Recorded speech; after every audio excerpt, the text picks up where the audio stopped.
মুখ্যমন্ত্রী মমতা বন্দ্যোপাধ্যায়ের নির্দেশে স্কুল পড়ুয়াদের মাঠমুখী করতে বিশেষ উদ্যোগ রাজ্যের শিক্ষা দপ্তরে।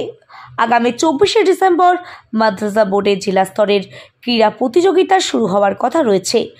আর এই উপলক্ষে বৃহস্পতিবার বারাসাত জেলা শাসকের দফতরে একটি আলোচনা সভা অনুষ্ঠিত হয়।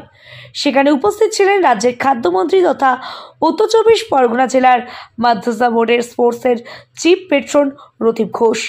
এছাড়াও ছিলেন মাদ্রাসা বোর্ডের আধিকারিক সহ জেলা প্রশাসনের অন্যান্য আধিকারিকরা। স্পোর্টস হবে তার যে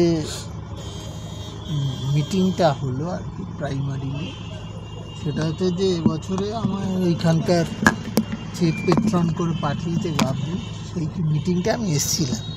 সেখানে ঠিক হলো যে মাদ্রাসা স্পোর্টসটা কীভাবে হবে এবং যারা নিচের লেভেলে করেন তাদের কাছেও একটা এনকারেজ করবার জন্য যারা সকলে যাতে পার্টিসিপেট করে তার জন্যে একটা অর্থ বরাদ্দ করে তারা যাতে পার্টিসিপেট করেন। আর বাণীপুরে এই যে জেলা স্পোর্টসটা বাণীপুরে হবে এবং সেইখান থেকেই যারা ভালো করবেন তারা স্টেট মিটে পার্টিসিপেট করবে। এটার জন্যই মিটিংটা ছিল, যাতে আমাদের সংখ্যালঘু ভাই বোনেরা যাতে যারা মাদ্রাসাতে আছে তারা যাতে এই খেলাধুলোর বিকাশের জন্য মাননীয় মুখ্যমন্ত্রী যে চেষ্টা করছেন স্কুল লেভেলে, তারই ফলশ্রুতি হিসেবে আমি এখানে এসেছি। চিফ পেট্রন না, আমার এখানে ডিস্ট্রিক্টে করেছি। তার মানে এটা ডিস্ট্রিক্ট ওরিয়েন্টেড মিটিং হলো উত্তর 24 পরগনা। আচ্ছা, এটা কবে মানে শুরু কবে থেকে হবে?